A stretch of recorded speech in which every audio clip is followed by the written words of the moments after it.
လာပါဒီလေးရတော့ဒါပေမဲ့ဟန်ဆောင်မျိုးသိတော့နောက်နေ့ကျရင်လည်းမေ့သွားမှာအဲ့တော့ကျမရဲ့ဘုံနောက်ထဲမှာမမူရီထဲမှာမှတ်ထားတာလေးတွေသတိပေးစရာလေးတွေပေါ်လာတဲ့အချိန်မှာကျမကောက်တယ်အဲ့ဒါကြီးမနေဖြစ်တော့စင်ပြင်းမနေဘူးရှင်းရမလုပ်လိုက်ရတာလေးကြိုင်အခွင့်အရေးတွေနောက်မှာဒါဝန်တဲ့ဘုံကြီးကိုဆရာမစတား3ယောက်ရှိတာပေါ့နော်တား3ယောက်ဒါပေါ်ရေမီချတဲ့နေရာစီကွာဝေးလက်လေးနဲ့အင်းတော့များစုတရားဘုံကြီးပေါ်အဲ့တော့ဆရာမရဲ့အမျိုးတွေလေးတော်တော်မှလည်းပဲမိတွေသာသမီရှိကြပါနော်ကျုပ်ကတော့တော်အမျိုးလို့သတ်မှတ်တာပါဇက်ကသတ်မှတ်တာအဲ့ဒီရှင်ကိုယ်တိုင်လောင်ကျွမ်းခံတော့တေးလေးကစသတိမပေးလိုက်ရင်ကျုပ်ကအားမရတာကျုပ်ရဲ့မေတ္တာကိုတော်တော်မြင်နိုင်ပါလိမ့်မယ်မြင်ခြင်းမှလည်းမြင်လိမ့်မယ်အတင်းလည်းမမြင်ခိုင်းဘူးသို့တော့သားသမီးတွေပဲဖြစ်ဖြစ်မြီးတွေပဲဖြစ်ဖြစ်စာမေးပွဲဖြေတဲ့အခါမှာ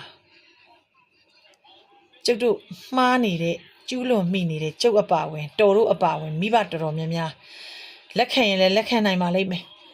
ကျုပ်ရဲ့ post ကတချို့မိဘတွေအတွက်အစင်မပြေတဲ့ post ကိုကြော်သွားလိုက်ပါဘလော့လိုက်ပါကျုပ်တို့ကလေစာမေးပွဲသွားဖြေတဲ့ကလေးတွေဘယ်နှတန်းပဲဖြစ်ဖြစ်ကိုသားသမီးကိုမြည်ပြန်လာလို့ရှိရင်ဘယ်ပုတ်ဖြေခဲ့လဲဘယ်ဟာပါလဲဖြေနိုင်လားအဖြေတွေဘာလို့မမှတ်လာတာတော့ဘယ်ဘာသာပို့ဖြေနိုင်လဲဘယ်ဘာသာမဖြေနိုင်ဘူးလေဘာတွေဖြေခဲ့လဲလွယ်လား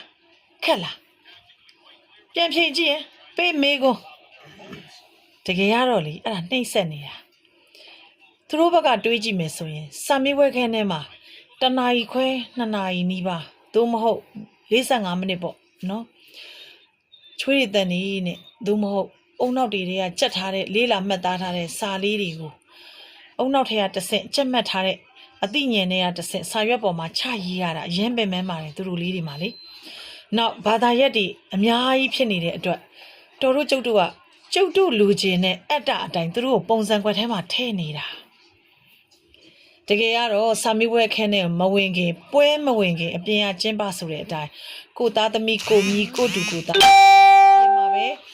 လေးလာကြက်မှတ်တဲ့လင်းစဉ်ကြက်မှတ်ခိုင်းပြီးတော့နောက်ကတွန်းအားပေးတဲ့လင်းစဉ်လေးအတိုင်းကျုပ်တို့ကလှုပ်တဲ့နေစာမေးပွဲကနေပင်မစွာပြန်လာတဲ့သားသမီးမြေးမြစ်တွေကိုကိုလိုချင်တဲ့ကိုအောင်မြင်ချင်တဲ့လမ်းမပေါ်ကိုအတင်းတွန်းပြီးဘာတွေဖြေခဲ့လဲဟမ်ပြန်ဖြေပြပါလားဆိုခလေးခမညာနှစ်ခါပင်မနာပေါ့ဒါကျုပ်အမြင်ပါတော်တော်အဲ့လိုမြင်လားမမြင်ဘူးဆိုလဲရေးသွားပါမြင်နေဆိုလဲရေးပါတော့ချစ်